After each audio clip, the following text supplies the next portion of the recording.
आज मनुस्मृति का 7वां अध्याय का अध्ययन होगा, ठीक है। मनुस्मृति का 7वां अध्याय, जो श्लोक बचे थे उस श्लोक को जो है मनुस्मृति पूरा समाप्त किया जाएगा। नमस्ते मधुमिता जी।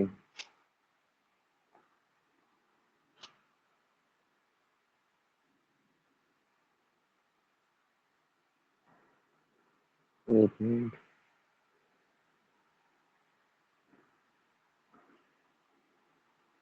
चलिए शुरू करते हैं।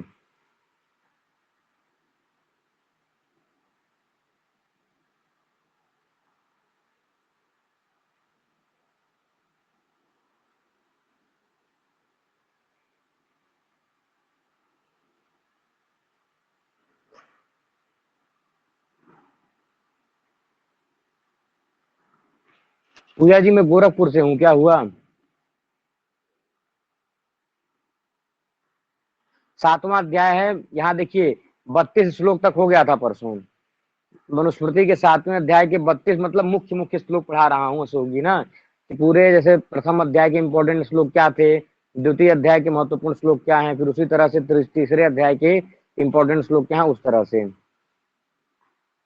तो यह देखिए यहाँ तक हो गया था कि स्वराष्ट्र न्यायवृतः स्यात् भृशदंडश्च शत्रुषु। जीआईसी का एग्जाम है आपके सिटी में, मुझे पेड क्लास ज्वाइन करना है महोदय, कृपया इस विषय में बताएं। विद्याधर जी, आपको देखिए आपको लिंक दिया जाएगा पेड क्लास का, जैसे इस लिंक में जुड़े हुए हैं उस लिंक को टच करेंगे तो आपका रिक्वेस्ट हमारे पेड क्लास में आ जाएगा और हम उसमें आपको ऐड कर लेंगे। और उसके लिए आपको जो नंबर दिया जाएगा इस नंबर पे फोन पे, गूगल पे या पेटीएम के माध्यम से 500 रुपए पेमेंट करना है, ठीक है। इस नंबर पे, या मेरा ही नंबर है, इस पे आप करके स्क्रीनशॉट दे देंगे, आपका हो जाएगा, ठीक है। यही करना, बस यही प्रक्रिया। आप हमको व्हाट्सएप पे मैसेज करिए इसी नंबर पे, हम आपको पूरी प्रक्रिया बता देंगे। क्या नंबर है, लिंक हम आपको भेजेंगे, आप हमको मैसेज करेंगे तब तो हम लिंक देंगे।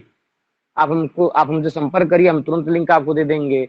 लिंक जैसे ही लिंक पर टच करेंगे या क्लासरूम आईडी डालेंगे तो आपका जो है मेरे जैसे इस क्लासरूम में जुड़े हैं उसी तरह से आपका नाम हमारे उस क्लासरूम में आ जाएगा। आप हमसे हमारी पेड क्लास में जुड़ना चाहते हैं तो फिर हम आपका जो अप्रूवल होगा उसको एक्सेप्ट करेंगे और आप हमारे पेड ग्रुप और पेड क्लास दोनों में जुड़ जाएंगे, ठीक है। तो यहाँ बताया गया कि स्वराष्ट्रीय न्यायवृतः स्यात् भृशदंडश्च शत्रुषु सुहृत् स्वजेम श्रद्धेषु ब्राह्मणेषु क्षमान्वितः। यहाँ पर यह बताया गया था कि राजा को कैसा होना चाहिए। तो कहा गया था स्वराष्ट्रीय, राजा को अपने देश की अगर बात की जाए, अपने राज्य में न्यायवृत अर्थात न्याय का पालन करने वाला होना चाहिए। और शत्रुषु मतलब शत्रुओं में क्या होना चाहिए, भृशदंडश्च शत्रुषु। ब्रजेंद्र जी नमस्ते। भृशदंडश्च शत्रुषु, और शत्रुओं को क्या करना चाहिए, भृशदंड कठोर दंड देने वाला राजा होना चाहिए। और सुहृत स्वजेम स्निग्धेषु अर्थात जो है जो भाई जो मित्र इत्यादि हों उनसे जो है प्रेम पूर्वक व्यवहार करे। और ब्राह्मणेषु क्षमान्वितः, ब्राह्मणों से क्षमा याचना। क्षमा याचना मतलब ब्राह्मणों से किस तरह का व्यवहार करना अपेक्षित है राजा को, तो ब्राह्मणों से क्षमापूर्ण व्यवहार करे। सरिता जी, मनुस्मृति के 7वें अध्याय का जो है श्लोक चल रहा है, अभी यह परसों यह क्लास हुई थी जिसमें क्या हुआ था, मनुस्मृति के लगभग 15-16 श्लोक, 32 श्लोक हम लोग 32 श्लोक में से जो जो इम्पोर्टेंट है परीक्षा की दृष्टि से वही श्लोक पढ़ते हैं क्योंकि मनुस्मृति इंपॉर्टेंट टॉपिक है। तो इस वजह तो वहां यहाँ तक हो गया था, अब इसके आगे जो भी है उसको पढ़ना शुरू करेंगे, ठीक है। अब देखिए आगे है 36 नंबर का श्लोक, आप लोग देख लीजिएगा कि तेन यद्यत सभृत्येन कर्तव्यम रक्षता प्रजा तत्वदोहम प्रवक्ष्यामि यथा वदनु पूर्वशः। यहाँ पर यह बताया जा रहा है कि महर्षि भृगु बोल रहे हैं कि ऋषियों, तेन यद्यत सभृत्येन कर्तव्याम रक्षता प्रजा तत्वदोहम प्रवक्ष्यामि, मैं अब क्या करूंगा, तत्वदोहम प्रवक्ष्यामि यथा वदनु पूर्वशः, अब मैं क्या करूंगा, सभृत्येन तेन यदि यद्यत सभृत्येन प्रजा की रक्षार्थ अमात्य सचिव आदि के कैसा किस तरह का किनका विधान करना है। यहाँ पर बस यहाँ पे इस श्लोक को बस इसलिए डाला गया है कि आप लोग समझ जाए कि कौन किससे बोल रहा है, ठीक है। यहाँ पे कौन बोलता है, भृगु बोलते हैं ऋषियों से, प्रजाओं से लेकर के सचिवों इत्यादि की जो उनका व्यवहार है, उनका जो नियम है, उनकी योग्यता क्या होनी चाहिए, यह सारी चीजें मैं विस्तार से बताऊंगा, ठीक है। तेन यद्यत सवृत्तेन मतलब प्रजा की रक्षा करने वाले रक्षता प्रजा, रक्षा करने वाले राजा की कैसे कर्तव्य होने चाहिए, और राजा के जो सेवक गण है, मंत्रीगण है, उनके कैसे कर्तव्य होने चाहिए। ठीक है, तो यह देखिए यह श्लोक इंपॉर्टेंट है 37 नंबर की। लिखा है यहाँ पर कि ब्राह्मणान पर्युपासित प्रातः उत्थाय पार्थिव, अर्थात यहाँ पर लिखा है कि देखिएगा, त्रैविध्य विद्यान विदुषस्तेषां शासने प्रातः उत्थाय, मतलब किसको प्रातः उत्थाय, पार्थिव मतलब राजा जो हो जाए, राजा को प्रातः उत्थाय सुबह सुबह उठ करके क्या करना चाहिए, त्रैविध्य जो तीनों वेदों का ज्ञाता हो, वृद्ध ब्राह्मणों, तीनों वेदों के ब्राह्मण को, तीनों वेदों के जानने वाले ब्राह्मण को, कुशल विद्वान को, कुशल ब्राह्मण को पर्युपासित, उनकी सेवा में उपस्थित हो जाए और क्या करे, उपतिष्ठित और तेसाम च शासन, और उनके शासन का पालन करे, उनकी आज्ञा का पालन करे। ठीक है, ब्राह्मणान पर्युपासित प्रातः उत्थाय पार्थिव त्रैविध विद्यान विदुषस्तेषां च शासने, अर्थात पार्थिव जो राजा हो वह क्या करे, प्रातः उत्थाय, प्रातः काल में उठ करके, त्रैविध वृद्धान अर्थात तीनों वेदों में जो कुशल हो ऐसे वृद्धान विदुष मतलब वृद्ध जो है, वृद्ध विद्वान ब्राह्मणों की सेवा में क्या हो जाए, वह तिष्ठेत मतलब उपस्थित हो जाए, और तेसाम शासने उनके निर्देशों का वह पालन करे, निर्देशों के अनुसार ही उनके अपना कार्य संचालित करे। राजा को यह चाहिए वह सुबह सुबह उठ करके तीनों वेदों के ज्ञाता जो वृद्ध ब्राह्मण है उनके सामने जाकर खड़ा हो जाए, अर्थात उनके सामने अपनी हाजिरी लगाए, उपस्थित हो जाए, और फिर उनके निर्देश में अपना प्रजा का कार्य इत्यादि करता रहे। ठीक है, यही इसमें था। समझ में आ गया आप लोगों को, बताइएगा सब लोग बताइए तो। ब्राह्मणान पर्युपासित प्रातः उत्थाय पार्थिव त्रैविध्य वृद्धान विदुषस्तेषां च शासने। अब आगे चलते हैं, आगे कहा जा रहा है वृद्धाश्च नित्यं सेवेत विप्रान् वेद विदः शुचीन् वृद्ध सेवी ही सततम रक्षो भी अभी पूज्यते। यहाँ पर यह बताया जाता है कि वृद्धाश्च नित्यं सेवेत विप्रान् वेद विदः शुचीन् वृद्ध सेवी ही सततम रक्षो भी अभी पूज्यते। यहाँ पर यह बताया जा रहा है राजा अगर इन लोगों की सेवा करेगा तो उसको होगा क्या, तो कहते हैं कि राजा को क्या करना चाहिए, सदा जो है विप्रान वेद विदा मतलब वेद को जानने वाले, सुचीन मतलब पवित्र हृदय वाले, विप्रान कौन से विप्र, वृद्धाश्च ब्राह्मणों की, और वृद्धाश्च अर्थात जो है वृद्धों की क्या करना चाहिए, वृद्धाश्च मतलब जो आयु में आपसे बड़े हैं, राजा को क्या करना चाहिए, राजा को सततम मतलब प्रतिदिन वेद विदा जो वेद को जानने वाले हैं, सुचि मतलब पवित्र अंतःकरण वाले, विप्रान मतलब ब्राह्मणों की सेवा में उपस्थित हो जाना चाहिए, और क्या करना चाहिए, उनकी सेवा करनी चाहिए, और वृद्धाश्च नित्यम सेवेत, और जो वृद्ध लोग हैं ब्राह्मण, वृद्ध ब्राह्मण है उनकी सेवा करना चाहिए। वृद्ध सेवी ही सततम रक्षो भी अभिपूज्यते, वृद्ध की सेवा करने वाला जो राजा होता है ना, वह रक्षो भी अपि मतलब राक्षसों के द्वारा भी पूजनीय होता है, मतलब राक्षस लोग भी, क्रूर राक्षस भी उसकी क्या करते हैं, प्रशंसा करते हैं। जो राजा वेद विदा वेद को जानने वाले, सुचीर मतलब पवित्र अंतःकरण वाले, विप्रान विप्रकुई, और वृद्धाश्च और वृद्ध ब्राह्मणों की नित्यम सेवेत नित्य काल प्रतिदिन सेवा करता है, ऐसा वह वृद्ध सेवी होता हुआ सततम मतलब लगातार रक्षो भी अभी पूज्यते, क्रूर राक्षसों के द्वारा भी वह पूजित होता है। ठीक है, राधा माधव हर हर महादेव सर जी, बिल्कुल। तो यह हर हर महादेव आपको भी, तो यह समझ में आ गया। ब्राह्मणान पर्युपासित प्रातः उत्थाय पार्थिव त्रैविध वृद्धान विदुषस्तेषां च शासने, और दूसरा था कि वृद्धाश्च नित्यम सेवेत विप्रान वेद विदः शुचीन् वृद्ध सेवी ही सततम रक्षो भी अभी पूज्यते। आगे चलते हैं ना।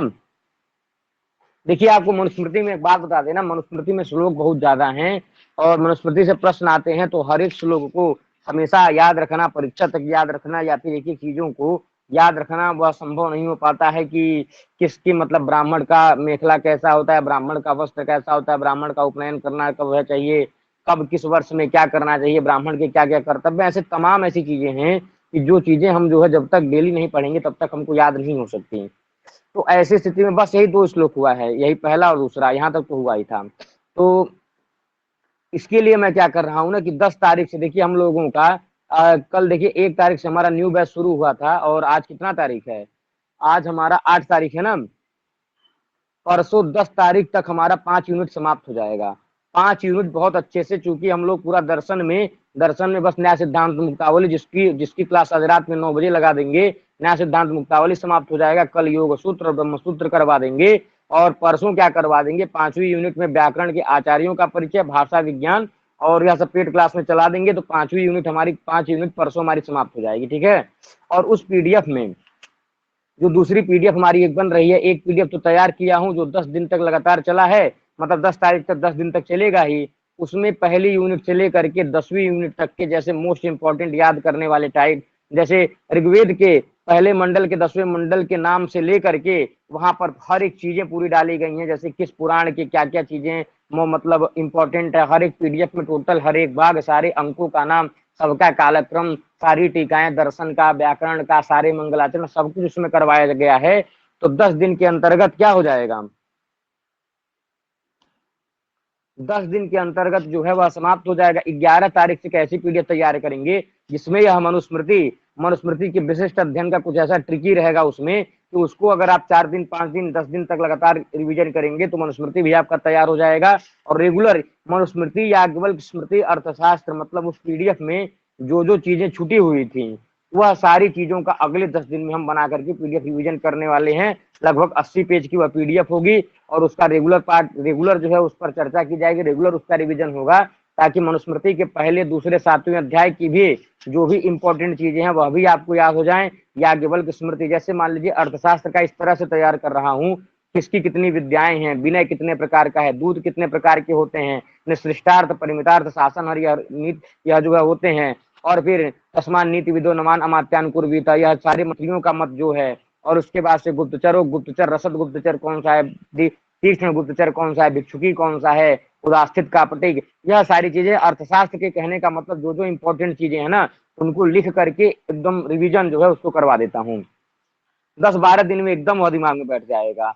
और इसी तरह से मनुस्मृति में भी पहले अध्याय में जैसे पितृ, जैसे क्या होता है, पितरों का दिन क्या होता है, पितरों की रात्रि क्या होती है, ब्रह्मवर्त देश क्या है, आर्यावर्त क्या है, यह सारे श्लोक। और दूसरे अध्याय के जो संस्कार हैं, संस्कार के साथ साथ गुरु कौन है, पिता कौन है, आचार्य कौन है, ऋत्विक कौन है। इसी तरह से 7वें अध्याय में जो भी श्लोक होंगे, सचिवों की संख्या कितनी होनी चाहिए, दुर्ग कितने हैं, कौन सा दुर्ग महत्वपूर्ण है, यह इस तरह की जितनी चीजें हैं ना सबको करवा देंगे, ताकि कुछ भी कहीं से बचे ही ना और सारा चीजें आप लोग परीक्षा की दृष्टि से रिवीजन कर लें।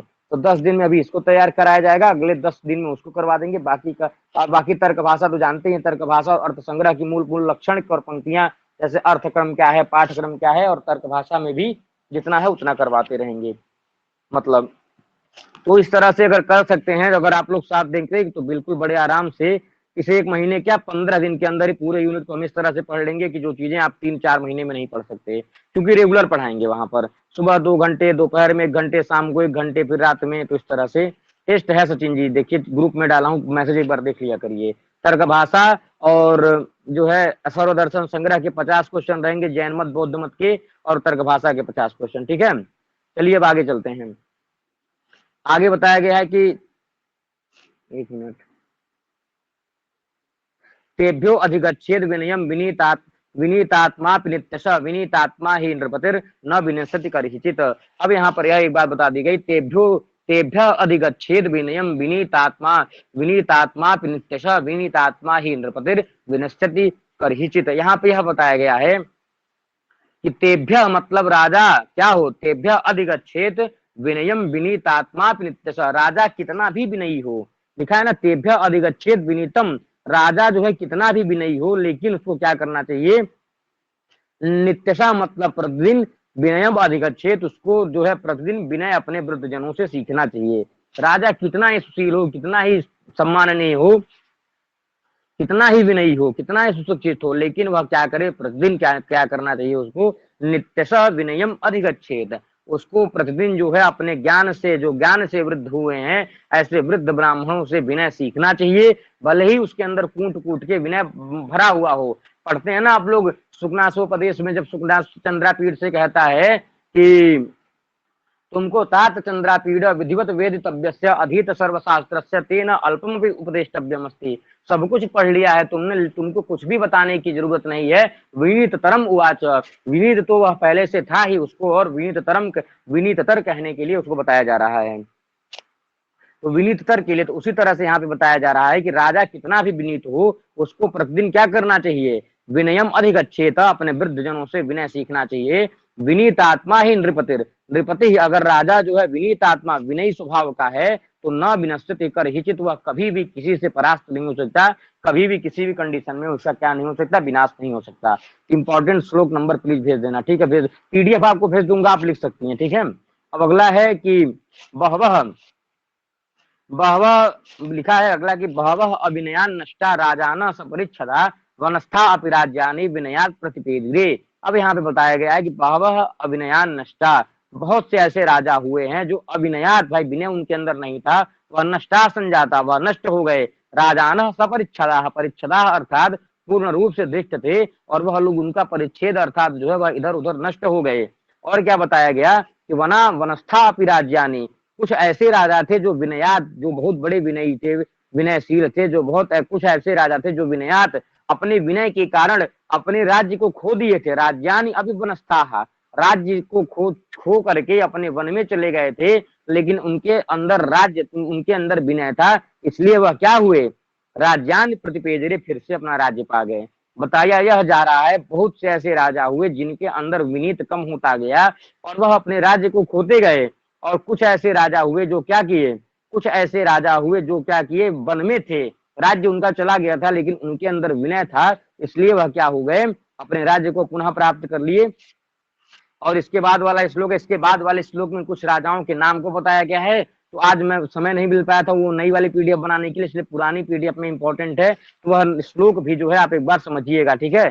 कितने कितने राजा हुए थे उसको मैं कल अभी ग्रुप में लिखकर भेज दूंगा कि वेनो विनष्टो अभिनयाद नहुसश्चैव पार्थिवः सुदासु यमनश्चैव सुमुखो निमिरेव च। कुछ राजा ऐसे हुए थे, वेन नाम, यवन नाम के, सुमुख नाम के, निमि आदि के राजा हो गए थे। यह लोग अपने अभिनेता के कारण नष्ट हो गए थे। और इसी के विपरीत एक पृथु तथा मनु जो राजा थे, पृथु पृथस्तु विनयाद राज्यम प्राप्तवान मनुरेव च, पृथु नाम के राजा और मनु नाम के राजा अपनी विनम्रता से अपना राज्य का प्राप्त कर लिए। और कुबेरश्च धनैश्वर्यम ब्राह्मणेव चैव गाधिजः, कुबेर को धन का अधिपतित्व मिला और गाधी पुत्र विश्वामित्र को ब्राह्मणत्व अपनी विनम्रता के कारण ही प्राप्त हुआ। तो इसको जान लीजिएगा, हाँ यह याद रख लीजिएगा, ठीक है। कुछ चीजें हैं जिनको याद रख सकते हैं, रुकिए हम लिख देते हैं कुबेर, एक मिनट कमेंट कर देते हैं, कुबेर पृथु, कुबेर पृथु मनु, और एक गाधी पुत्र कहते हैं, किसको, गाधी पुत्र कहते हैं विश्वामित्र को। गाधी पुत्र कौन है, विश्वामित्र, यह थोड़ा याद रख लीजिएगा। विश्वामित्र यह लोग विनयशील थे, इनको अपना अपना राज्य मिल गया। कुबेर को धन का स्वामी अपने विनयता के कारण मिला, पृथु और मनु को अपना राज्य मिला, गाधी पुत्र था विश्वामित्र को अपनी विनम्रता के कारण इनको ब्राह्मणत्व मिल गया। यह देखिए जो कमेंट किया हूँ, यह लोग विनम्रता के कारण अपना अपना मतलब अपना अपना राज्य पाए हैं। और कुछ ऐसे राजा जो नष्ट हो गए, उन नष्ट राजाओं का क्या नाम है यह देख लीजिएगा, बस यही इसमें याद रखना है। वेद नहुस सुदास, पूछा जा सकता है, यवन नाम लिखा है ना, यवन सुमुख, सुमुख और निमि, यह देखिए वेन नहुस सुदास यवन सुमुख निमि, ठीक है, सबको दिख रहा होगा। चलिए अब आगे चलते हैं। अब आगे बताया गया इंद्रियाणाम जय योगम समा, लिखा है इंद्रियाणाम जय योगम समातिष्ठेत दिवानिशम जितेंद्रियो ही शक्नोति वसे स्थापयितुम प्रजाः, स्थापयितुम प्रजाः, ठीक है। यहाँ पे क्या कहा जा रहा है कि राजा को क्या करना चाहिए, इंद्रियाणाम जय, राजा को प्रतिदिन आपका क्या करना चाहिए, समातिष्ठेत दिवानिशम, राजा को दिवानिशम अर्थात रात दिन एक करके, इंद्रियाणाम जय, इंद्रियों पर विजय प्राप्त कर लेने के लिए, योगम कुर्यात, भाई वह कुछ न कुछ करता रहे, क्योंकि वह दिन रात एक करके राजा को अपने इंद्रियों पर जय प्राप्त कर लेने चाहिए। क्योंकि कहा गया है ही मतलब यतः, क्योंकि जितेंद्रिय शक्नोति, जो जितेंद्रिय राजा होगा वही प्रजा मतलब प्रजाओं को स्थापयितुम वसे शक्नोति, जितेंद्रिय राजा ही प्रजाओं को अपने वश में कर सकता है। इसलिए राजा को क्या करना चाहिए, दिवानिशम, दिन रात एक करके जो है इंद्रियों पर विजय प्राप्त कर लेनी चाहिए। प्रश्न बड़े उल्टे आते हैं यहाँ से, प्रश्न मतलब ऐसे आएंगे ना कि आपको मनुस्मृति एक ऐसा विषय जिसके प्रश्न चारों के चारों विकल्प सही लगते हैं अगर नहीं पढ़ेंगे तो। अब ऐसा प्रश्न आ सकता है, राजा को दिवानिश मतलब दिन रात एक करके क्या करना चाहिए। अब कुछ प्रश्न विकल्प में आ जाएगा, धर्म करना चाहिए कि अर्थ के पीछे भागना चाहिए, कि इंद्रियों पर विजय प्राप्त करनी चाहिए, या फिर प्रजाओं का रक्षण करना चाहिए। ऐसे ऐसे करके तो विकल्प आते हैं, जो आप समझिए आपको चारों का चारों सही लगेगा। मनुस्मृति के अनुसार ऐसा पूछ दिया जाएगा। मनुस्मृति के अनुसार जो है राजा को दिन रात एक करके क्या करना चाहिए कि किम समातिष्ठेत, इंद्रियाणाम जय योगम करना चाहिए, या फिर धर्म का आचरण करना चाहिए, या फिर ब्राह्मणों की सेवा करनी चाहिए, ऐसे ऐसे करके कुछ आ जाते हैं विकल्प, और जो थोड़ी थोड़े के लिए गड़बड़ हो जाते हैं। हाँ, अब आगे बताया गया है 46 नंबर श्लोक में कि कामजेषु प्रसक्तो ही व्यसनेषु महीपति वियुज्यते अर्थ धर्माभ्याम को क्रोधजे स्वात्मनैव तु। यहाँ पे यह बताया गया है कि कामजेषु प्रसक्तो ही, अर्थात कामजेषु कामज गण के व्यसनों में प्रसक्त मतलब आसक्त होकर राजा क्या होता है, महीपति राजा क्या हो जाता है, अर्थ धर्माभ्याम वियुज्यते, अर्थ और धर्म से नष्ट हो जाता है। कामज गण के जितने भी व्यसन हैं उस व्यसनों में महीपति प्रसक्त, अगर राजा आसक्त हो जाता है तो अर्थ धर्माभ्याम वियुज्यते, वह अपने अर्थ और धर्म से क्या हो जाता है, अर्थ और धर्म से रहित हो जाता है, उसका अर्थ और धर्म चला जाता है। और क्रोधजेसु, अगर वह क्रोधज गण में फंस गया तो आत्मनस्तैव आत्मन आत्मनैव वियुज्यते, वह अपने शरीर से ही प्राण, अपने मतलब अपने प्राण से ही हाथ धो बैठता है। यहाँ पे यह बताया गया, देखिए प्रश्न देखिए किस तरह से बनेगा। अगर राजा कामज गण में जो है, कामज गण में राजा अगर प्रसक्त अर्थात आसक्त हो गया तो राजा का क्या च्युत होगा, क्या समाप्त होगा, उसका अर्थ और धर्म समाप्त होगा, कि उसका स्वशरीर समाप्त होगा, कि उसका वंश समाप्त होगा, कि उसका खानदान समाप्त होगा। तो लिखिए, लिखा है ना, कामज गण में केवल अर्थ और धर्म है, क्रोधज गण में केवल स्वशरीर आत्मनश्चैव, ऐसे करके तो प्रश्न आते हैं, तो इसलिए इसको थोड़ा समझिएगा। कामजेषु प्रसक्तो ही व्यसनेषु महीपति, कहते हैं कामज गण में अगर राजा क्या हो गया, कामज गण के व्यसनों में राजा महीपति प्रसक्त अर्थात आसक्त हो गया तो क्या हो जाएगा, अर्थ धर्माभ्याम वियुज्यते, अर्थ और धर्म से हट जाएगा। और क्रोधजेषु, क्रोधज गण में अगर फंस गया तो आत्मनैव तु, और अपने शरीर से ही हाथ धो बैठ जाएगा। ठीक है, अब यहाँ पर बताएंगे कौन कौन से क्रोधज गण है, कौन कौन से कामज गण है। तो पहले कामज गण देख लेते हैं, यह तो बहुत ही इंपॉर्टेंट है, सबको पता है, फेमस हो चुका है यह श्लोक कि मृगयाक्षो दिवा स्वप्न परिवाद स्त्रियो मदः तौर्यत्रिकम वृथाट्या च कामजो दशको गणः। अब यहाँ पर बताया गया, मृगया मतलब शिकार करना, अक्षा मतलब जुआ खेलना, दिवा सपना मतलब दिन में सोना, दिवा सपना मतलब दिन में सोना, परिवाद मतलब क्या है, दूसरे का दोष कहना, पराया दोष कहना, और स्त्रियों मतलब स्त्रियों में आसक्ति, मदह मतलब हो जाएगा मदिरा का पान करना, तौर या त्रिकम का मतलब तीन चीज होता है, गाना बजाना नाचना, इन सारी चीजों में। वृताट्या मतलब बे मतलब घूमना, यह जो है 10 गण जो होते हैं यह कामज गण के 10 दोष कहे गए हैं। ठीक है, इस तरह से बताया गया है कि मृगया शिकार खेलना पहला, अक्ष जुआ खेलना दूसरा, दिवा स्वप्न दिन में सोना तीसरा, परिवार मतलब दूसरे के दोष कहना चौथा, स्त्रियां मतलब स्त्रियों में आसक्ति पांचवा, छठवां मद मतलब मदिरा पीना छठवां हो गया, और त्रिगम मतलब नाचना बजाना और वो जो है क्या गाना सुनना, यह 3 6 3 9, और वृद्धाट्या मतलब बे मतलब इधर उधर घूमना, यह सारे कामज गण के यह सब लक्षण है, कामज गण के यह सब व्यसन है, इतने में राजा को नहीं आसक्त होना चाहिए, नहीं तो वह अर्थ और धर्म से च्युत हो जाएगा।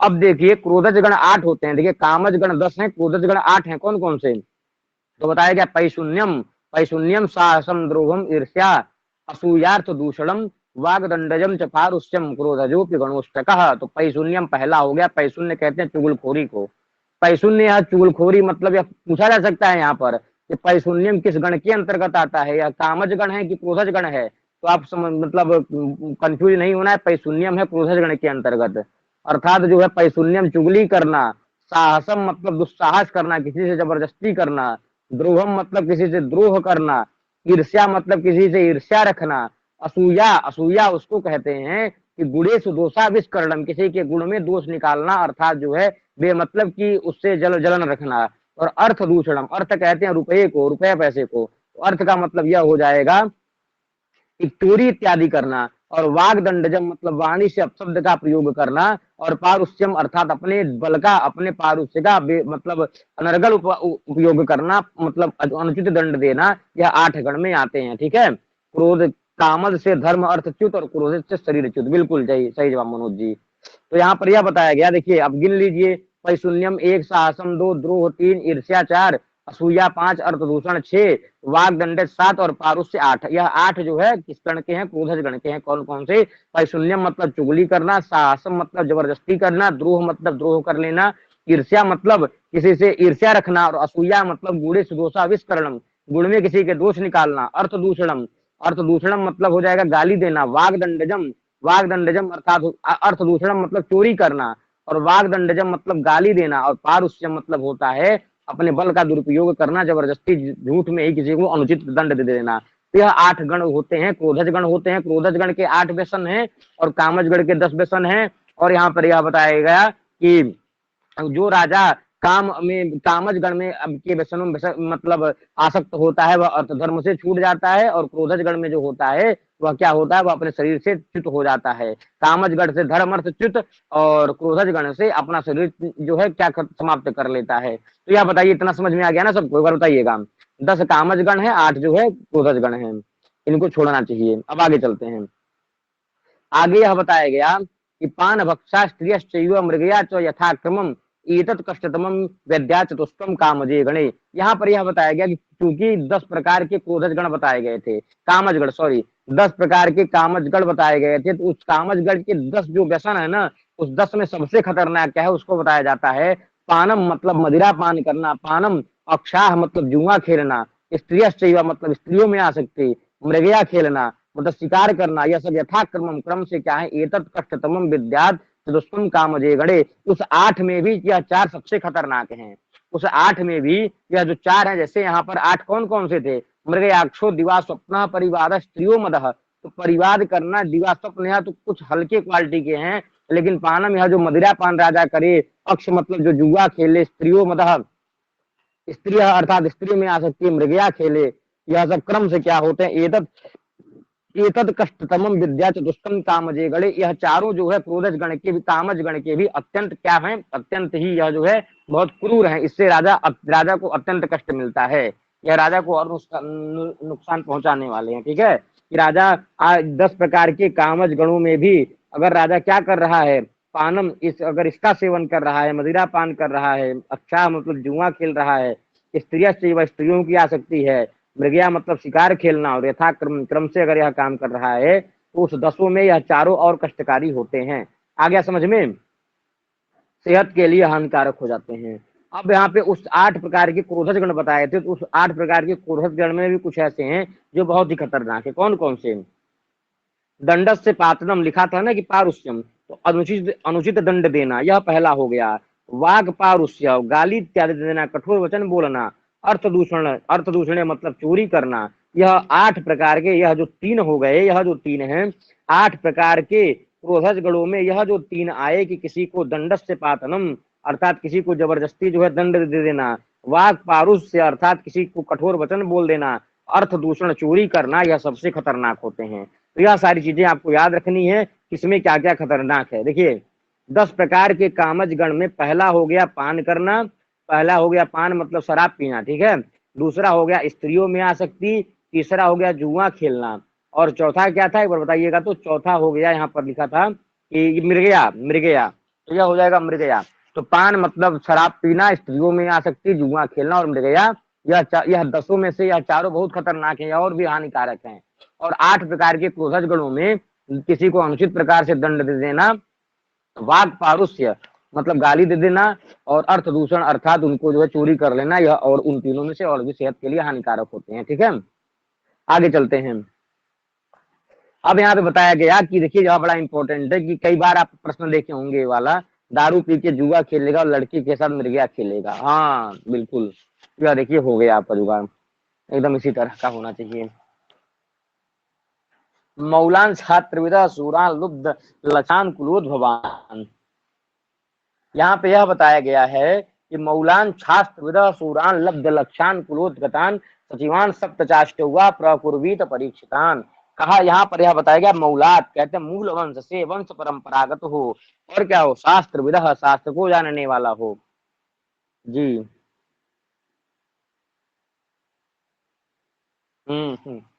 चलिए, ऐसी ट्रिक बनाना ही चाहिए।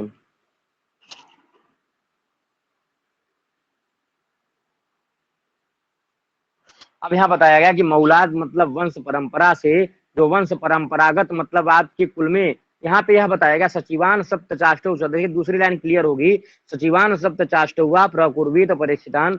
कई बार पूछा गया है कि मनुस्मृत्यानुसारम सचिवानाम संख्या का, सचिवों की संख्या कितनी होती है, तो 7 और 8 सचिवों की संख्या होनी चाहिए। कितनी? 7 और 8 या सचिवों की संख्या होनी चाहिए, इसको याद रख लीजिएगा।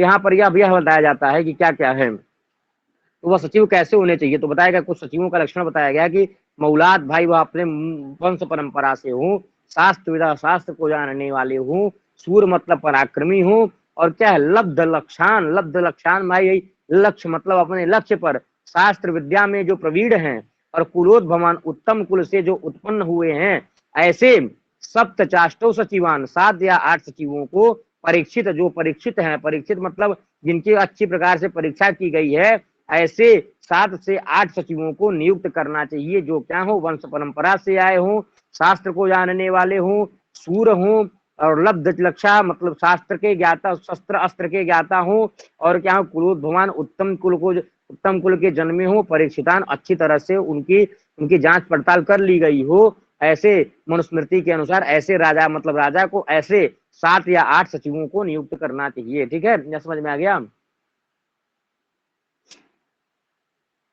महाभारत के अनुसार मंत्री परिषदों की संख्या है 36। महाभारत के अनुसार मंत्री परिषदों की संख्या 36 है। जी जी, यह कहाँ लिखा हुआ है, यह महाभारत के नोट्स में लिखा हुआ था ना, ये कल्पी जी। हाँ हाँ समझ गए। हाँ हाँ आगे चलते हैं। अब आगे यह बताया गया कि अब उन सचिवों के साथ क्या क्या करे। तो बताया गया तई सार्धम चिंतये नित्यम सामान्यम संधि विग्रहम स्थानम समुदयम गुप्तिम लब्ध प्रशमनानि च। अब यहाँ पर यह बताया गया कि राजा उनके साथ क्या करे। तई सार्धम मतलब उन 7 या 8 सचिवों के साथ क्या करना चाहिए। चिंतये नित्यम राजा प्रतिदिन किसका किसका चिंतन करे। तो बोलते हैं सामान्यम संधि विग्रहम, सामान्य रूप से संधि विग्रह जो 6 प्रकार के होते हैं ना, कि संधि विग्रह अयान आसन द्वैधी भाव करके होते हैं। तो राजा को प्रतिदिन उन सचिवों के साथ मिल करके क्या करना चाहिए। संधि स्थानम मतलब स्थान की उत्पत्ति, स्थान मतलब अपने राज्य में कहाँ कहाँ कौन सा गुप्त स्थान रहे। उसके बाद समुदयम, समुदयम अर्थात उसको कहते हैं कि जो कुछ प्राप्त हो गया है उसकी रक्षा कैसे करनी चाहिए। गुप्तिम अर्थात अपने राज्य की सुरक्षा कैसे, अपने राज्य की बातों को गोपनीय कैसे करना है।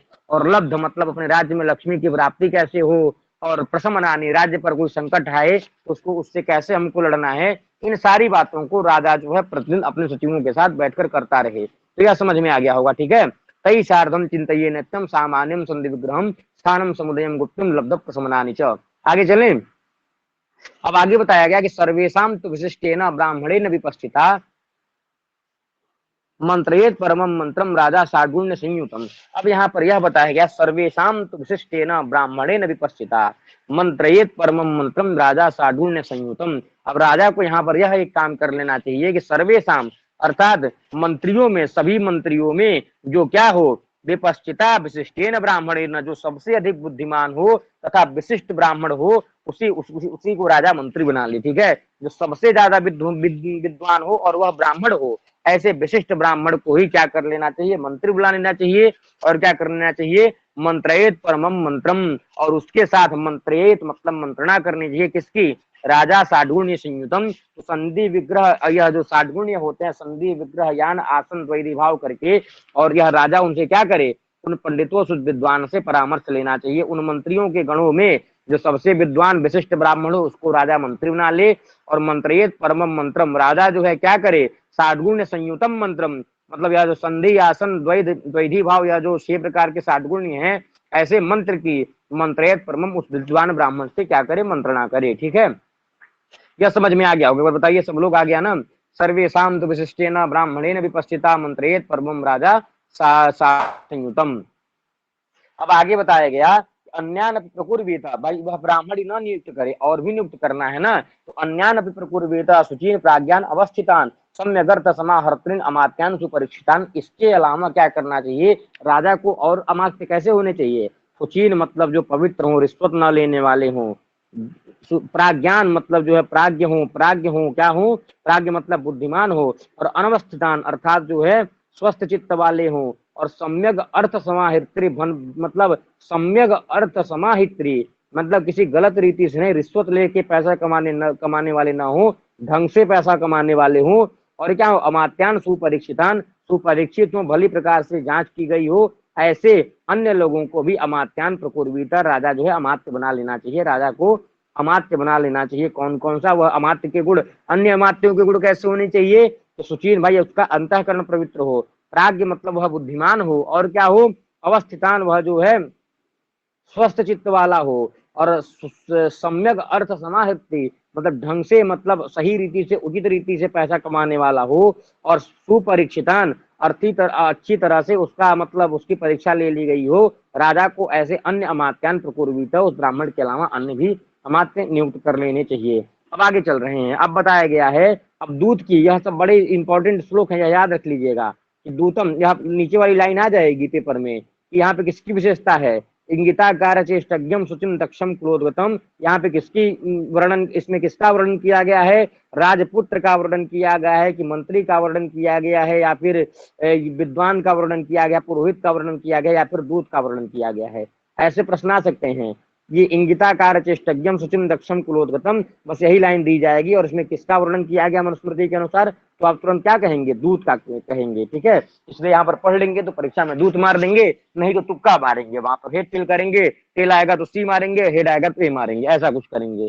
तो इसलिए जो है यहाँ पर इसको समझ लिए रहेंगे तो एकदम बहुत आसान हो जाएगा यह प्रश्न, इशारे वाला। देखिए, दूतम चैव प्रकुर्वीत सर्वशास्त्र विशारदम, भाई सभी शास्त्रों को जानने वाला हो, और इंगिताकार चेष्टज्ञम, इशारों इशारों को समझने वाला हो, आंख के इशारों को, हाव भाव को, मन के हाव भाव को समझने वाला हो, चेहरे की मुखाकृति पढ़ने वाला हो, सुचिम मतलब क्या हो, पवित्र आचरण वाला हो, दक्षम मतलब निपुण हो, कुलोदगतम अर्थात अच्छे कुल वाला हो। भाई सुचि मतलब क्या है भाई, वह रिश्वत ना ले, पैसा खा लेगा पता चलेगा आपका दूध बन के जाएगा, आपका ही भांडा फोड़ कर देगा। निपुण होना चाहिए, मूर्ख दूत होगा तो क्या समझेगा, राजा ऐसे ही आंख मारते रहेंगे अपनी, और वह समझ ही नहीं पाएगा राजा कहना क्या चाह रहे हैं हमसे, आंख वह मारते रह जाएंगे, बस बात खत्म हो गई। और इसलिए यहाँ पे कहा उच्च कुल का हो, नीच कुल का भी होगा तब भी वह कुछ खराब काम कर सकता है। तो इसलिए यहाँ पर उच्च कुल का हो, शुचि मतलब पवित्र हो, दक्ष मतलब निपुण हो, इंगिताकार चेष्टज्ञम, चेष्टज्ञम मतलब चेष्टाओं को समझने वाला हो, और मुखाकृति को पढ़ने वाला हो, और सभी शास्त्रों का ज्ञाता हो, ऐसे राजा को ऐसे दूत की नियुक्ति करनी चाहिए। समझ में आ गया? राजा पता चलेगा कि राजा के सामने कोई खड़े हैं, कोई विरोधी राजा खड़े हैं, या फिर कोई ऐसे राजा खड़े हैं जो तटस्थ हैं, जिनको कोई मतलब नहीं राजा से, कुछ ऐसे आंख वाख मारता रहेगा, और दूत यहाँ पर कुछ समझ ही नहीं पड़ेगा, या बस इशारा करता रहेगा क्या कह रहे हो क्या कह रहे हो, तो क्या ऐसा दूत क्या किस काम का? प्रिया प्रिय प्रकाश टाइप की, प्रिय प्रकाश कौन है जी? अंदर सिखा नहीं लेके जाना देते हैं। हाँ चलिए, अब आगे बताते हैं कि अनुरक्ता सुचित दक्ष,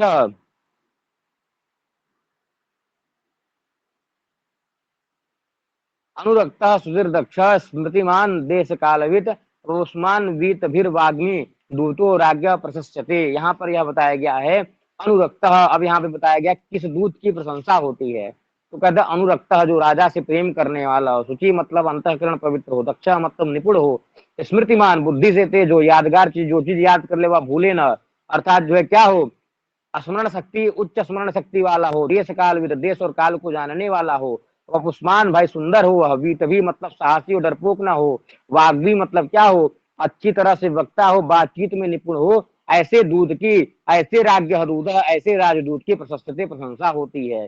कौन से राजदूत की प्रशंसा होती है? व्हाइट शर्ट वाली लड़की। अच्छा अच्छा अच्छा, वो समझ गया, वो जो एक समझ गए, नाम नहीं पता था। अनुरक्ता मतलब जो राजा से प्रेम करने वाला हो, शुचि मतलब जो पवित्र हो, दक्षा मतलब जो निपुण हो, और स्मृतिमान जिसकी स्मरण शक्ति तीव्र हो, देश कालविद जो देश और काल को जानने वाला हो, और वपुष्मान जो सुंदर हो, वीत भी अर्थात क्या हो, डरपोक ना हो, वाग्मी मतलब चतुर, वाकपटुता जिसके अंदर है, ऐसे राजदूत की प्रशंसा होती है। ठीक है, हाँ यह बात है।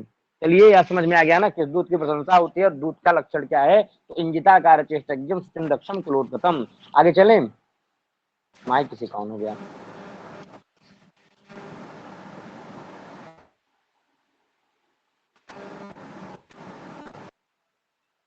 माइक किसी का, किसका ऑन है माइक?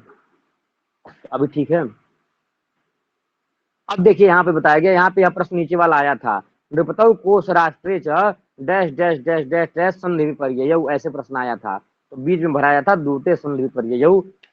यहाँ पर बताया गया अमात्यो अमात्य दंड आयतो दंडे वैनायिकी क्रिया, नृपते नृपतौ कोशरास्त्रे च दूते संधि विपर्ययौ। बहुत ही इंपॉर्टेंट श्लोक है। यहाँ पर यह बताया गया कि अमात्य, भाई यहाँ पर यह बताया गया अमात्य जो सेनापति होता है वह उसके अधीन क्या होता है, दंड आयत्तः, अर्थात जो राज्य का दंड होता है वह अमात्य मतलब सेनापति के अधीन होता है। और दंडे वैनायिकी क्रिया, जितने भी विनय हैं वह सब दंड के अधीन होते हैं। आपको यह बता दिया जाए, सुबह शाम आपको 4-4 डंडा मिलेगा।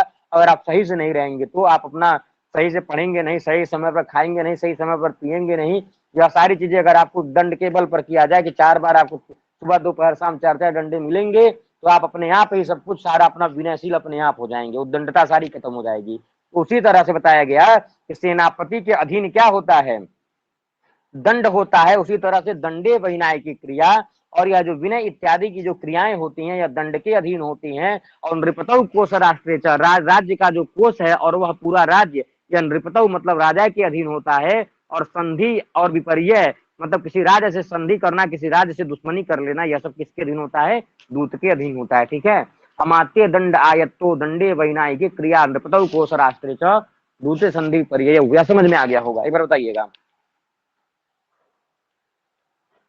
अब आगे चलते हैं, इंपॉर्टेंट श्लोक है। अब आगे चलते हैं, यहाँ पर यह बताया गया कि नास्त छिद्रम परो विद्या विद्या छिद्रम परस्तु गुहेत कुर्म इवांगानी रक्षेत विवरमात्मनः। यहाँ पर यह बताया गया कि राजा को ऐसा करे कि राजा को क्या करना चाहिए, अस्य मतलब इस राजा के, छिद्रम मतलब जो गुप्त बातें हैं, परो न विद्यात राजा की गोपनीय बातों को, छिद्रान्वेषण को कोई न समझ पाए। राजा की कमजोरी क्या है, राजा की बुराइयां क्या हैं, यह सारी चीजें, अस्य मतलब अस्य राज्य, इस राजा की, छिद्रम मतलब जो दोष या बुराइयां हैं, पर मतलब जो पर शत्रु राजा है वह न विद्या तो वह न जानने पाए। और राजा कैसा होना चाहिए, परस्य मतलब अपने शत्रु राजाओं की, छिद्रम मतलब दोष बुराइयों को विद्यात जानने वाला होना चाहिए। राजा कैसा होना चाहिए, तो बताया गया राजा ऐसा होना चाहिए कि इस राजा की दोष बुराइयां या शत्रु ना जान पाए, और यह क्या करे, या शत्रुओं के दोष बुराइयों को जान ले, इस तरह का राजा होना चाहिए। और बताया गया कि गुहेत कुर्म इवांगानी रक्षेत विवरमात्मनः, जैसे कछुआ अपने अंगों को अपने उस पत्थर के अंदर छुपा लेता है, कछुए के ऊपर इतना बड़ा एक रहता है ना पत्थर टाइप का, जैसे कछुआ अपने शरीर को अपने उस अवर कवर के अंदर छुपा लेता है, जो कवर उसका रहता है पीठ पर, उसी तरह से राजा को क्या कर लेना चाहिए, रक्षेत विवरमात्मनः, राजा को अपने सारी दोष बुराइयां जितनी भी गोपनीय बातें हैं वह सब विवरमात्मनः सब छुपा के रखनी चाहिए। ठीक है, हाँ अर्थशास्त्र में है।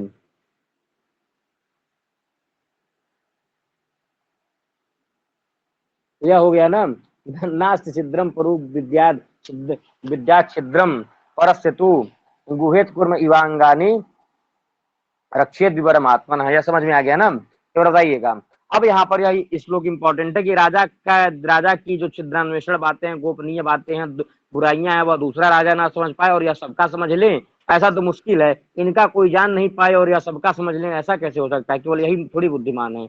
और सब भी राजा तो बुद्धिमान होंगे, और सब भी राजा तो मनुस्मृति पढ़ सकते हैं। तो गुहेत कुर्म इवांगानी, राजा को क्या करना चाहिए, कछुए की तरह अपने अंगों को छिपा कर रखना चाहिए, और इसके दोष बुराई इत्यादि सब लोग ना जान पाए। ठीक है, अब यहाँ पे बताया गया राजा को किसके तरह क्या क्या करना चाहिए, तो बताया गया कि बकवत चिंतित अर्थान, बकुले की तरह पैसे का चिंतन करे, और सिंहवत चैव पराक्रमेद, शेर के समान जो है पराक्रम मतलब साहसी रहे, ब्रिकवत चावल उम्पेत, भेड़िए के समान क्या हो, शत्रु का नाश करने वाला हो, और ससवत चैव विनिष्पतित, खरगोश के समान भागने वाला होना चाहिए। ठीक है, राजा को बकुले की तरह ध्यान होना चाहिए। जैसे बकुला क्या करता है, शांत पानी पूरा रहता है, उस शांत पानी के अंतर्गत 3 घंटे तक अपना यह चूंच निकाल करके वहीं देखता रहेगा, देखता रहेगा। जब मछली एकदम नजर नजर हो जाएगी कि कुछ नहीं है, तब तक झटका मार करके तुरंत मछली खा लेगा। उस तरह से एकाग्रता होनी चाहिए। और सिंहवत वतु प्रत्यय तुल्य अर्थ में होता है, तो सिंह की तरह पराक्रमी होना चाहिए, और बिकवत चावल उम्पेता, भेड़िए के समान हिंसक होना चाहिए अपने शत्रुओं के प्रति, और सस्वस्त विनिष्पतेद, कोई विपत्ति आए तो खरगोश के समान भागने वाला होना चाहिए। ठीक है, यह बताया गया। बगुला क्या है, बकुला क्या है, जो तालाब में रहता है बकुला, और क्या बकुले का क्या बताएं, हंस की तरह, हंस नहीं समझ सकते, बड़ा सा होता है बैक।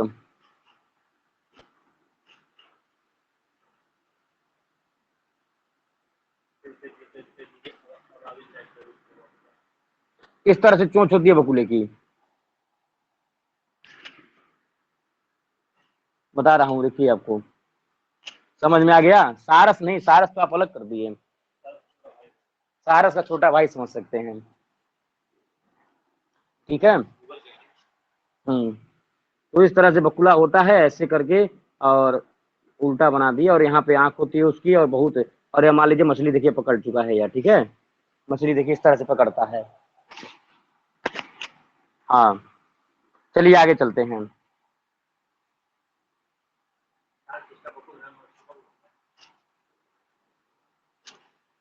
बग चिंता अर्थ सिंह पराक्रम, ब्रुक हाँ ब्रिक की तरह हिंसक होना चाहिए और खरगोश की तरह भागने वाला है। तो यह समझ में श्लोक आ गया होगा, ठीक है। एक मिनट रुकिए, फोटो आ गया, रुकिए फोटो ही दिखा देते हैं आपको, 66 पेज है। एक मिनट, अश्विनी जी भेज दिए तुरंत फोटो, रुके दिखाते हैं आपको। देखिए यही है, दिखा रहा था सबको, देखिए यही है बकुला, या इसकी चोच हो गई और यही मछली पकड़ता है, देखिए एकदम ध्यान लगाए हुए है। हाँ, चलिए।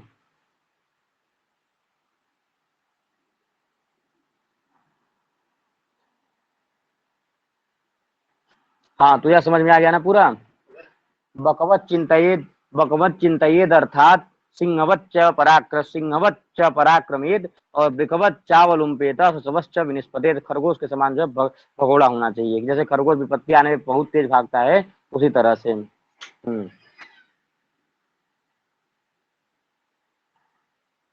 अब आगे चलते हैं। अब यहाँ पे बताया गया अगले श्लोक में कि यथोद्धरत निर्दाता कक्षम धान्यम च रक्षति, तथा रक्षेन रिपो राष्ट्रम हन्याच परिपंथी। यहाँ पर एक बात बता दी गई, यहाँ पे विकथन कारण से प्रश्न आ सकते हैं कि यथोद्धरत निर्दाता, निर्दाता कहते हैं जो किसान होता है, खेती करने वाला किसान क्या करता है, धान्यम रक्षति, धान्य की रक्षा के लिए क्या करता है, कक्षम यथा उद्धरति, यथा मतलब जिस प्रकार से, निर्दाता मतलब खेती करने वाला जो किसान होता है, वह धान्यम रक्षति अपने अनाज की रक्षा के लिए, कक्षम उद्धरति जो अब उसके फसल में जो अन्य घासें होती हैं, अन्य तृण होते हैं, उनको उखाड़ कर फेंकता है, तथा मतलब ठीक उसी प्रकार नृपः मतलब राजा को क्या करना चाहिए, अपने राष्ट्रम राष्ट्र को रक्षा करते हुए, परिपंथीना हन्यात जो दूर के दूसरे देश के जो व्यक्ति हो, या फिर जो आतंकवादी टाइप के व्यक्ति हो, जो शत्रु हो, उनको मारते हुए अपने राष्ट्र की रक्षा करनी चाहिए। ठीक है, यह बताया गया कि घास वगैरह जिस तरह से किसान अपने अन्न की सेवा, अपने अन्न की वृद्धि पैदावार के लिए, अपने अन्न के रक्षा के लिए अन्य घासों को, जो अन्य घासें होती है वह अन्न के लिए हानिकारक साबित हो जाती हैं। पता चलेगा, आप गेहूं या चावल लगाइए और उसे उसको साफ मत करिए, मतलब उसमें क्या ना करिए, आप बीज खरीद के लाए गेहूं का या चावल का, अगर आप उसको साफ नहीं करेंगे ना, तो पता चलेगा कि आपका गेहूं धान इतना ही इतना बड़ा है, और जिसको आप नहीं बोए थे, जो घास थी वह इतनी बड़ी बड़ी हो गई है। तो इसलिए जो है इस घास को हटाना चाहिए ना। तो जिस तरह से किसान अन्न या फसल को सुरक्षित रखने के लिए क्या करता है, कक्षम उद्धरती, अपने मतलब वह जो अन्य प्रकार की घासें होती हैं उनको हटा देता है, उसी तरह से राज्य की रक्षा करने के लिए क्या करना चाहिए, राजा को शत्रुओं को मार करके अपने राष्ट्र की रक्षा करनी चाहिए। ठीक है, स्प्रे करता है, हाँ स्प्रे मारता है, डीओ या फिर कुछ भी फॉग वगैरह हम जो करता है, फॉग को लेकर के। आगे चलते हैं।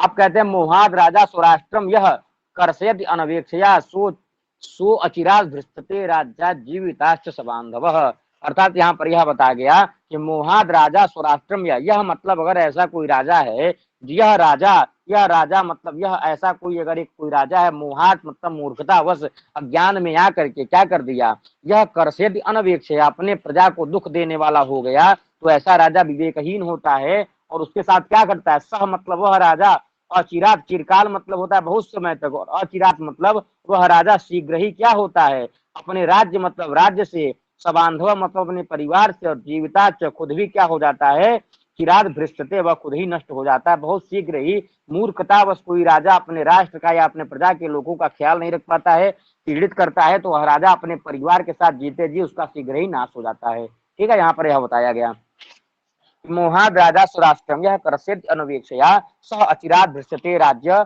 आजीविताच्च सबांधव। आगे चलें।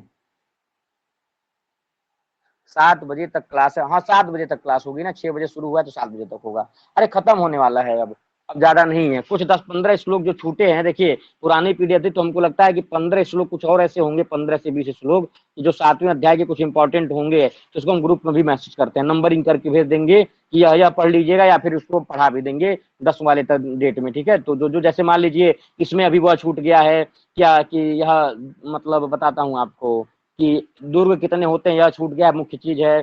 और संधि आसन द्वैधी भाव, यह सारी चीजें कुछ छूटी हुई हैं, इनको करवा देंगे। टेस्ट जो है कितने बजे होगा, 7:30 से है, हाँ 7:30 से। आज 8:30 बजे टेस्ट नहीं है, 7:30 बजे है। 7:30 से लेकर के 8 बजे तक 1 घंटे का टेस्ट होगा, और 9 बजे फिर क्लास होगी, ठीक है, नया सिद्धांत मुक्तावली की। अब आगे बताते हैं कि शरीर कर्षित प्राणा, शरीर कर्षणात् प्राणा क्षीयन्ते प्राणिनम यथा तथा राज्ञाम प्राणा क्षीयन्ते राष्ट्र कर्षणात्। यहाँ पर यह बताएगा शरीर कर्षणात्, शरीर कर्षणात् प्राणा क्षीयन्ते प्राणिनाम यथा, जिस तरह से शरीर कर्षणात्, शरीर का शोषण करने से, शरीर का शोषण किसको कहते हैं कि भोजन इत्यादि न दिया जाए और काम ज्यादा करवा लिया जाए, तो क्या होता है, प्राणिनाम यथा क्षीयन्ते, प्राणी लोग जैसे कमजोर पड़ जाते हैं, यथा मतलब जैसे, शरीर कर्षणात्, शरीर का बहुत ज्यादा शोषण कर लिया, खाना पीना दिए नहीं और काम खूब करवाए, तो प्राणिनाम क्षीयन्ते, जो मनुष्य होते हैं वह कमजोर पड़ जाते हैं। तथा मतलब ठीक उसी प्रकार जो राजा होता है, राजा जो होता है वह राज्य कर्षणात्, अपने राज्य के लोगों को, जब प्रजाओं को जब पीड़ित करता है तो वह राजा भी क्या होता है, क्षीयन्ते, कमजोर पड़ जाता है।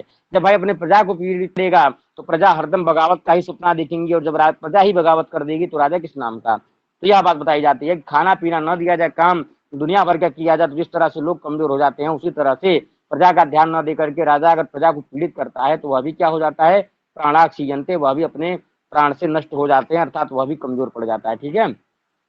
आगे चलते हैं। आगे यह बताया गया कि मध्येन दिने अर्धरात्रम व विश्रांतो विगत क्लमः और चिंतयेत।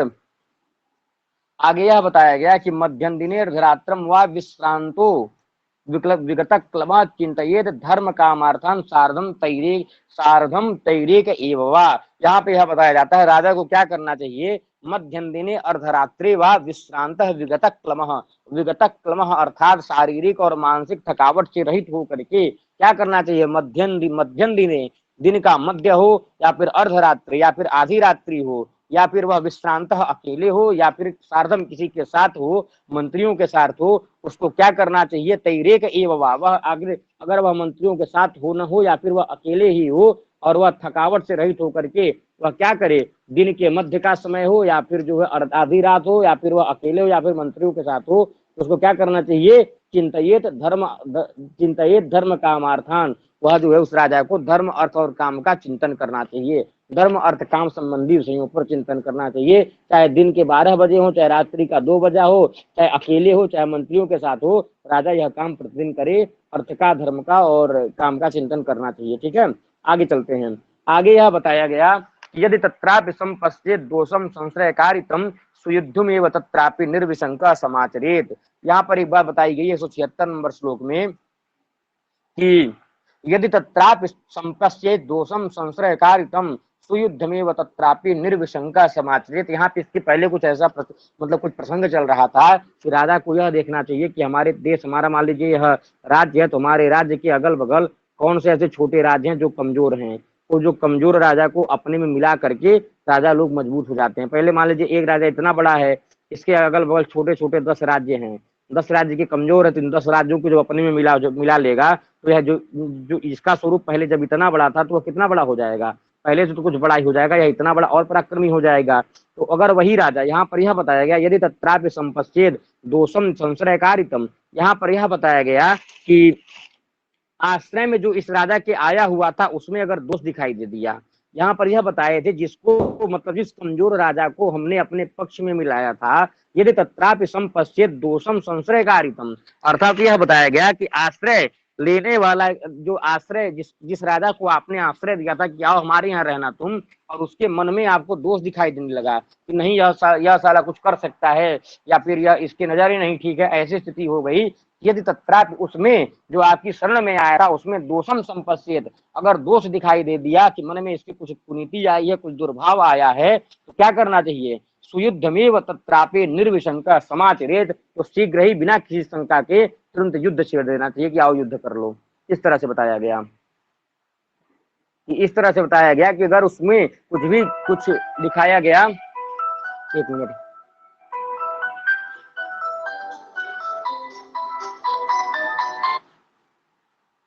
चलिए, यदि तत्रापि संपश्येत दोषम संश्रयकारितम शुद्धमेव तत्रापि निर्विशंका समाचरेत। यहाँ पे यह बताया गया कि राजा, जो आश्रयी राजा था, उसको अगर उसके अंदर अगर दोष दिखाई दिया, कंपनी का फोन था, तो सुयुद्धमेव तत्रापि निर्विशंका समाचरेत, तो राजा को क्या करना चाहिए, बिना किसी शंका के उससे युद्ध छेड़ देना चाहिए।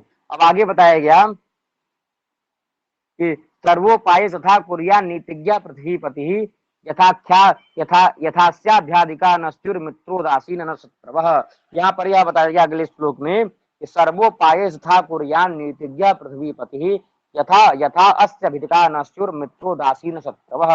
यहाँ पे यह बताया गया कि राजा को किस तरह का व्यवहार करना चाहिए। तो कहते हैं नीतिज्ञ अर्थात जो नीति में निपुण है, पृथ्वीपति कहते हैं राजा को, कहते हैं नीति में निपुण राजा को क्या करना चाहिए, सर्वोपायित तथा कुर्यान साम दाम इत्यादि, साम दाम दंड भेद, यह जो जितने भी उपायों का प्रयोग इस तरह से करना चाहिए कि यथा यथा अस्य भिदकानस्युर मित्रोदासीन शत्रु, कि उसके मित्र हो या शत्रु हो तथा उदासीन राजा के प्रभावों में वृद्धि नहीं हो सके, इस तरह से साम दाम दंड भेद, साम दाम दंड भेद, नीतिज्ञ जो नीतिज्ञ राजा होते हैं उनको साम दाम दंड भेद का ऐसा प्रयोग करना चाहिए कि राजा का वह कोई मित्र हो, कोई राजा हो, या फिर कोई उदासीन मध्यस्थ राजा हो, या फिर कोई शत्रु भी हो, वह इस राजा से आगे नहीं निकल पाए। ठीक है, तो यहाँ पर बता दिया गया, यहाँ पे इतना ही था इसमें। अब इसके बाद जो 10 15 20 श्लोक पढ़ेंगे और जो बचेंगे उसको हम कल करवा देंगे। ठीक है, तो यहीं तक था आज ये पूरा। मतलब देखिए 177 नंबर श्लोक तक पहुंच गए हैं, कुछ ही ऐसे श्लोक हैं जो बचे हुए हैं। कमेंट करने पढ़ने की एडमिट कार्ड के बारे में पूछ रहे थे, बोल रहे थे कुछ छोड़ दो, काम बात किए हैं।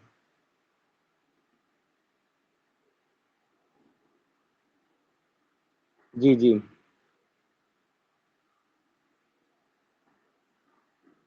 ठीक है, सबको बहुत बहुत धन्यवाद। हो गया, धन्यवाद करते हैं, हो गया क्या।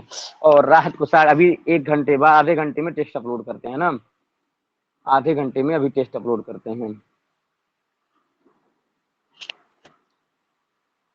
एनटीए का फोन आया, ऐसे मतलब अफवाह एक से एक फैल जा रही है कि एनटीए का फोन आया था। ठीक है, धन्यवाद सभी को।